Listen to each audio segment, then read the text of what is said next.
नमस्कार, स्वागत है आपका एनएमएफ न्यूज में। मैं हूं आपके साथ शब्द। इतिहास गवाह है कि जो दूसरों के लिए गड्ढा खोदता है वो खुद एक दिन उसी गड्ढे में जाकर गिर जाता है। आज यही हाल भारत के पड़ोसी मुल्क बांग्लादेश का भी हो चुका है। बीजिंग के इशारों पर नाचने वाले ढाका के नए सिपासलार पीएम तारिक रहमान जिस वक्त नई दिल्ली को आंखें दिखा रहे थे, जिस वक्त वो चीन के साथ डील का खतरनाक खेल खेलकर भारत को घेरने की बड़ी साजिश रच रहे थे, ठीक उसी वक्त कुदरत ने ऐसा पासा पलटा कि बांग्लादेश की पूरी हुकूमत हिल ही गई।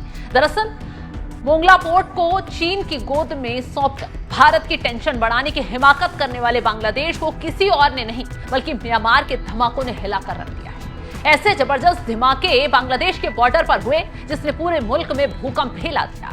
आखिर धमाके म्यांमार बॉर्डर पर हुए और क्यों इन धमाकों से बांग्लादेश दहल उठा और क्यों इन धमाकों के बाद बांग्लादेशी सीमा पर रेड अलर्ट घोषित कर दिया गया? क्यों म्यांमार के रखाइन प्रांत में बरस रहे बमों की गूंज से ढाका का सिंहासन कांप उठा और कैसे चीन का मोहरा बना बांग्लादेश अब खुद दो मोर्चे के बीच पिसने को मजबूर हो गया? आइए विस्तार से समझते हैं पूरी कहानी। एक बात अक्सर कही जाती है कि खतरनाक साजिशों का अंत हमेशा खौफनाक ही होता है और आज यही खौफनाक मंजर बांग्लादेश की सरहदों पर साफ साफ देखा जा सकता है, जहां एक तरफ बांग्लादेश में चीन के साथ मिलकर भारत को चौतरफा घेरने का ख्वाब पाले जा रहा था।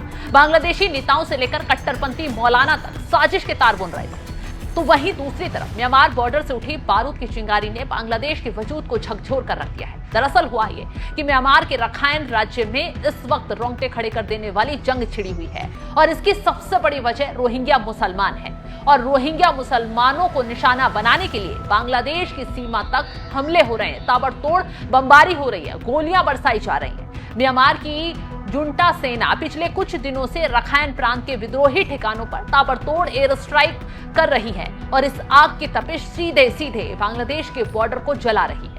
आसमान से बरसते इन आग के गोले और फाइटर जेट्स की गड़गड़ाहट ने बांग्लादेश के प्रधानमंत्री तारिक रहमान की रातों की नींद और दिन का चैन छीन लिया है।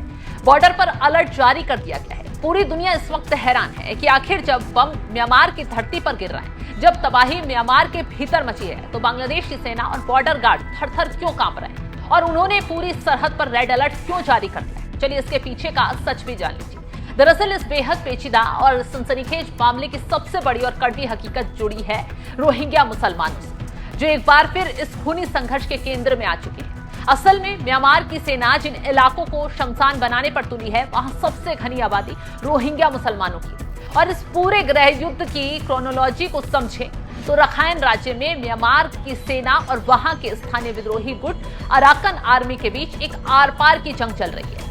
अराकन रोहिंग्या सॉल्वेशन आर्मी यानी ARSA से जुड़े चमरपंथियों ने अराकन आर्मी के एक सैन्य काफिले पर घात लगाकर बड़ा आत्मघाती हमला बोल दिया था, जिसमें अराकन आर्मी के कई खूंखार लड़ाके मौके पर ही ढेर हो चुके थे। इस खूनी हमले के बाद अराकन आर्मी का गुस्सा सातवें आसमान पर पहुंच गया और उन्होंने गुस्से में आकर स्थानीय रोहिंग्या आम नागरिकों पर ही ARSA की मुखबिरी और मदद करने का संगीन आरोप मंड दिया। उनका कहना है कि संदिग्ध लोग ही चालबाजी कर रहे हैं। एक तरफ जहां आसमान से म्यांमार की सेना क्लस्टर बम और रॉकेट बरसा रही है, तो दूसरी तरफ जमीन पर अलग अलग घातक और बख्तरबंद विद्रोही संगठनों की बंदूकों का खौफनाक दबाव उन पर बना हुआ है।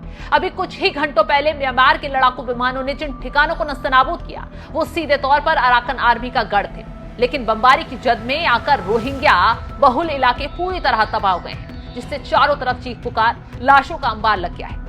जैसे जैसे म्यांमार सेना के ये हवाई हमले और ज्यादा हिंसक, क्रूर और तेज होते जा रहे हैं, वैसे वैसे लाखों की तादाद में सहमे हुए रोहिंग्या अपनी जान बचाने के लिए बदहवास होकर एक बार फिर बांग्लादेश की सीमाओं की तरफ भागने को मजबूर हो गए। और यही वो सबसे खौफनाक डर है जिसने बांग्लादेशी हुकूमत के हाथ पांव फुला कर रखे हैं, क्योंकि अगर बांग्लादेश में ये आ गए तो अगली बमबारी बांग्लादेश के अंदर हो जाएगी, क्योंकि अभी तो बॉर्डर तक हो रही है। इसलिए आनन फानन में बॉर्डर गार्ड बांग्लादेश को नाफ नदी के किनारे और तमाम संवेदनशील रास्तों पर मशीन गन और टैंकों के साथ तैनात कर दिया गया है, क्योंकि इतिहास गवाह है। साल 2017 में जब म्यांमार में ऐसी ही भीषण सैन्य कार्रवाई हुई थी, तब करीब 10 लाख से ज्यादा रोहिंग्या शरणार्थी नाफ नदी को पार करके बांग्लादेश की सीमा में घुस आए थे। पिछले कई सालों से बांग्लादेश इस शरणार्थी संकट के भयानक आर्थिक बोझ, सामाजिक तनाव और आंतरिक सुरक्षा के खतरे का झेलते झेलते कंगाल होने के कगार पर पहुंच चुका है। और एक बार फिर जब म्यांमार में बारूदी खेल अपने चरम पर है तो बांग्लादेश को यह साफ दिखने लगा है कि अगर रोहिंग्याओं का यह नया सैलाब उनकी सीमा में दाखिल हुआ तो बांग्लादेश पूरी तरह से तबाह और बर्बाद हो जाएगा। जो बांग्लादेश कल तक मोंगला पोर्ट को ड्रैगन यानी चीन के हवाले करके भारत को समंदर में घेरने की कीदड़ भभकी दे रहा था, जो बांग्लादेश भारत के खिलाफ चीनी फंडेड प्रोपेगेंडा चलाकर अपनी पीठ थपथपा रहा था, आज उसकी अपनी ही पीठ म्यांमार सीमा पर आग से पूरी तरह झुलस रही है। सबसे बड़ी बात तो यह है कि चीन ना तो इस संकट से बांग्लादेश को बचा रहा है और ना ही म्यांमार की सेना को बमबारी रोकने के लिए कह रहा है, क्योंकि म्यांमार की सैनिक सरकार पर भी चीन का ही आशीर्वाद है। और इस कूटनीतिक ड्रामे के बीच बांग्लादेश अब चारों तरफ से घिर चुका है, क्योंकि अगर उसने रोहिंग्याओं के लिए अपनी सीमाएं खोली तो उसका घरेलू ढांचा ताश के पत्ते की तरह ढह जाएगा, और अगर सीमा बंद रखी तो अंतर्राष्ट्रीय मानवाधिकारों के दबाव और म्यांमार की गोलियों के बीच उसे अपनी ही सरहद पर लाशों के ढेर देखने पड़ेंगे।